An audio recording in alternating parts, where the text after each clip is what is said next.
En este capítulo conoceremos en profundidad los controladores que son utilizados en centrales frigoríficas de tamaño medio, con uno o dos grupos de aspiración y un condensador común. Así que sin más preámbulo, damos paso a este nuevo vídeo que comienza.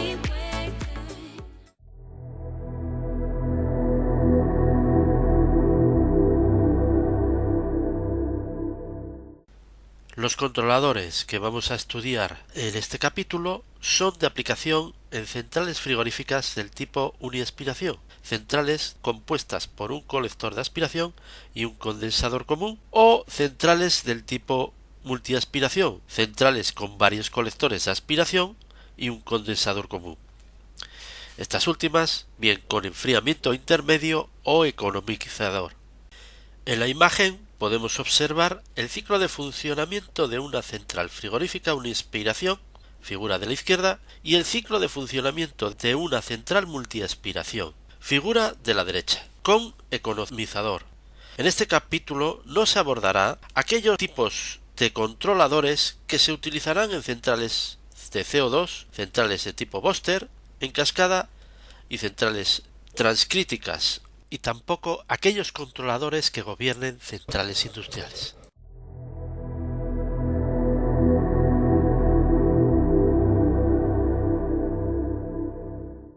Todo técnico frigorista que se precie, lo primero que debe de conocer de un controlador son las conexiones eléctricas, cómo conectarlas y qué función realiza cada una de ellas. En términos generales, un controlador electrónico dispone de los siguientes tipos de conexiones.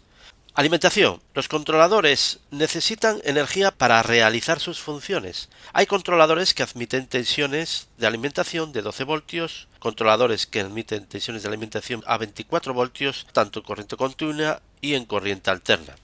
Los modelos de Honeywell admiten tensión de alimentación a 220 voltios de corriente alterna, o 230 en este caso mejor.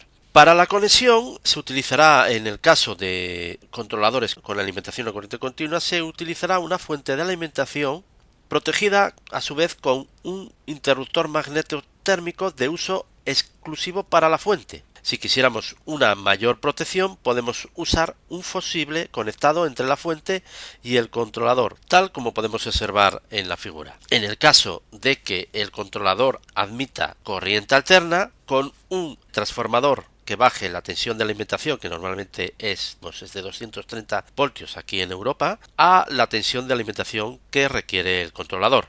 Conexión de entradas digitales. Se utilizan para realizar las conexiones de elementos de seguridad tales como presostatos de alta presión, presostatos de baja presión, termistores, reguladores de nivel de líquido y cualquier otro tipo de seguridad que la central en cuestión disponga. Una configuración idónea es utilizar una entrada digital por cada seguridad de cada uno de los compresores, por cada seguridad de cada uno de los ventiladores del condensador, otra por el interruptor de presión de alta general y otra por el interruptor de baja general, así como una entrada digital por cada una de las seguridades que nosotros consideremos y que disponga la central. Conexión de salidas digitales o cargas. Lo habitual es disponer de contactos libres de potencial que permiten la activación de relés de cualquier tensión, tanto en corriente continua como en corriente alterna. Los controladores permiten configurar las salidas digitales bien como condensador o como compresor, es decir, las salidas digitales podemos hacer que trabajen para activar bien un motoventilador de un condensador o bien para activar el funcionamiento de un compresor. En la imagen vemos un ejemplo para activar la conexión de un compresor con una salida digital y la activación de un ventilador de un condensador con una salida digital.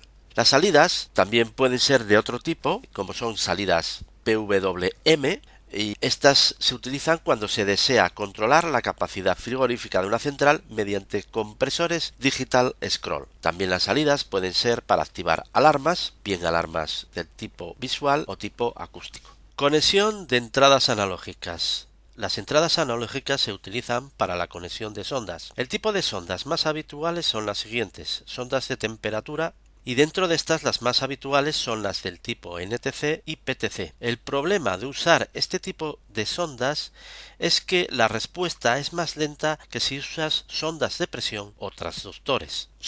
A la hora de la conexión, tened en cuenta que las sondas no tienen polaridad, con lo cual da igual cuáles de los cables conectes al común. Sí que tenemos que tener en cuenta una cosa, y es si necesitáramos prolongar la longitud de la sonda, estas deben recalibrarse. De lo contrario, podría haber variaciones entre el valor medido y el valor real. Sondas de presión. Dentro de estas tenemos fundamentalmente tres tipos: sensores de presión o transductores con salida en corriente de 4 a 20 mA, sensores con salida en tensión de 0 a 10 voltios y sensores radiométricos. Dentro de estos, los más idóneos y más utilizados son los de 4 a 20 mA, pues permiten distinguir una avería por una mala conexión o rotura de cables, ya que en un transductor de presión de 0 a 10 voltios, una señal de salida del sensor a 0 voltios puede deberse tanto a una rotura de cable, una conexión defectuosa, como a una presión de 0 bares, dando lugar a confusión.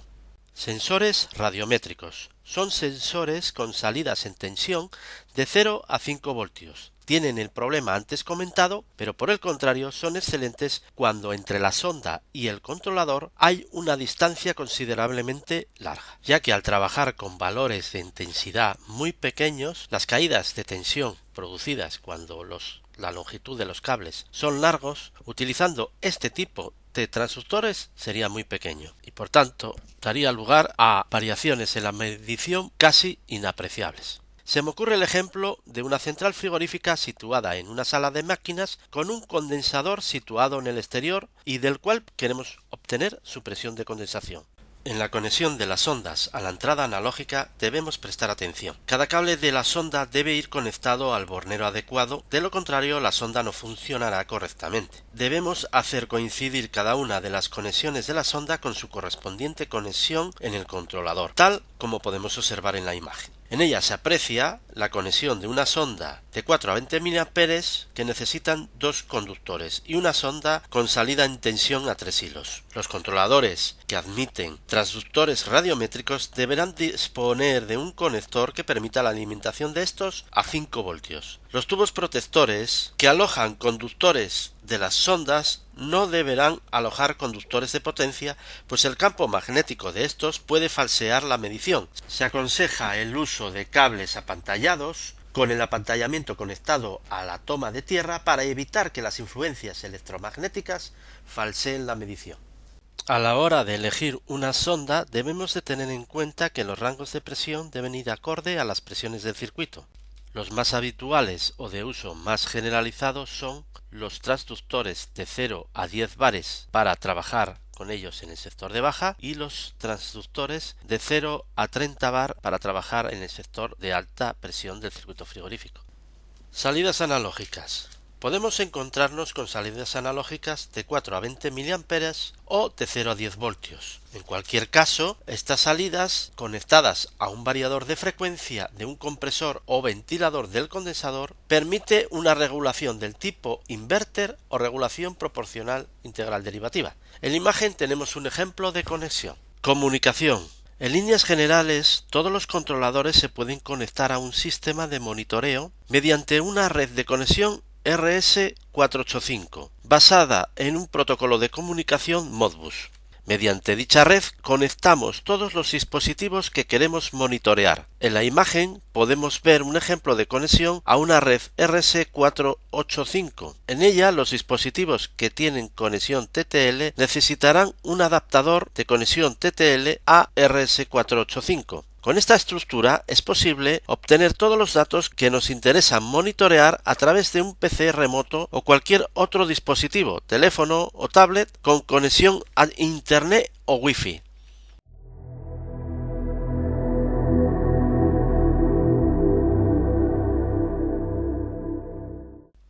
Antes de seleccionar un controlador que se adapte a nuestras necesidades, debemos conocer las características de nuestra central frigorífica, entre las que destacamos las siguientes: número de compresores y de condensadores de la central. Son necesarias una salida a relé, carga o salida digital para cada uno de los compresores y ventiladores que queramos gobernar a través del controlador. Si el compresor es de potencia parcializada, téngase en cuenta que cada compresor necesitará un relé por cada escalón de potencia. En el caso de controlar compresores digital scroll, necesitaremos un controlador que disponga de salida PWM. Tipo de central frigorífica.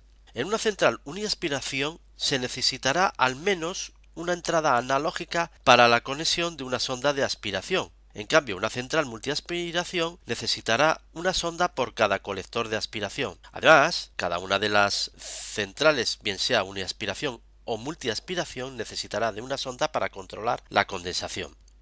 Tipo de regulación. Si vamos a realizar una regulación proporcional tipo inverter, necesitaremos de salidas analógicas de 0 a 10 voltios o de 4 a 20 miliamperes. En el caso de otro tipo de regulación como la regulación flotante, además de la salida analógica conectada al variador de velocidad, el controlador deberá de disponer de dicha opción. Número de alarmas y seguridades. Por norma general necesitaremos una entrada digital para activar la seguridad de cada compresor y de cada ventilador, una alarma de baja presión general y una alarma de alta presión general, así como cualquier otro tipo de alarma que queramos activar. Tipo de desescarche. Si la central dispone de desescarche por gas caliente, el controlador deberá disponer de esa opción. En caso de realizar desescarche por resistencias, estas serán controladas por cada uno de los controladores individuales de cada uno de los servicios. Hay muchas otras características a tener en cuenta, como son el tipo de centrales, booster, centrales para glicol, centrales para CO2, centrales con recuperador de calor, etc. Pero como hemos anticipado al principio de este vídeo tutorial, este campo no lo abordaremos por el momento. Bueno, hasta aquí es todo en el vídeo de hoy. En próximos vídeos tutoriales realizaremos alguna práctica sobre parámetros de configuración de centrales frigoríficas, utilizando para ello un pequeño entrenador. Así que si estáis interesados, no dudéis en suscribiros a mi canal y activar la campanita. Hasta luego, bye. Hola amiguitos, suscríbete a mi canal de mi papá que es muy chúper. Suscríbete al canal de mi papá, por favor, que tiene muchos vídeos aquí preparados. Bye bye.